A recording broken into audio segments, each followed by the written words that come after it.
আসসালামু আলাইকুম। কলিজা ঠান্ডা করার মতন একটি ডেজার্ট বানিয়ে দেখাবো। যখন বিশেষ করে আইসক্রিম খেতে মন চায় তখন আমি এই ডেজার্টটা তৈরি করে ফেলি।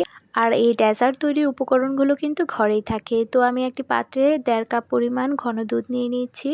একটি বাটিতে কর্নফ্লাওয়ার নিচ্ছি 1 টেবিল চামচ পরিমাণ, কাস্টার্ড পাউডার 1 টেবিল চামচ পরিমাণ, গুঁড়ো দুধও 1 টেবিল চামচ পরিমাণ। সামান্য দুধ দিয়ে মিশ্রণটাকে ভালো করে মিশিয়ে নিতে হবে যেন কোনো লাম্পস না থাকে। তারপরে মিশ্রণটাকে ঢেলে দিচ্ছি সেই দুধের মধ্যে। এখন দিয়ে দিচ্ছি স্বাদ অনুযায়ী চিনি দিয়ে ভালো করে এখন জাল করে নিব মিডিয়াম টু লো হিটে। আর অবশ্যই নাড়াচাড়ার মধ্যে থাকতে হবে যেন তলানিতে না লাগে। বেশিক্ষণ জাল করা লাগবে না, 6 থেকে 7 মিনিটে জাল করলেই কিন্তু ঘন হয়ে যাবে। তারপর একটা বাটিতে আমি ঢেলে নিচ্ছি। উপর থেকে দিয়ে দিচ্ছি কিছু ড্রাই ফ্রুটস।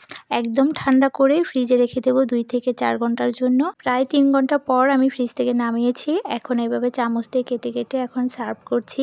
আর এটা কিন্তু ঠান্ডা ঠান্ডা খেতে ভীষণ ভালো লাগে।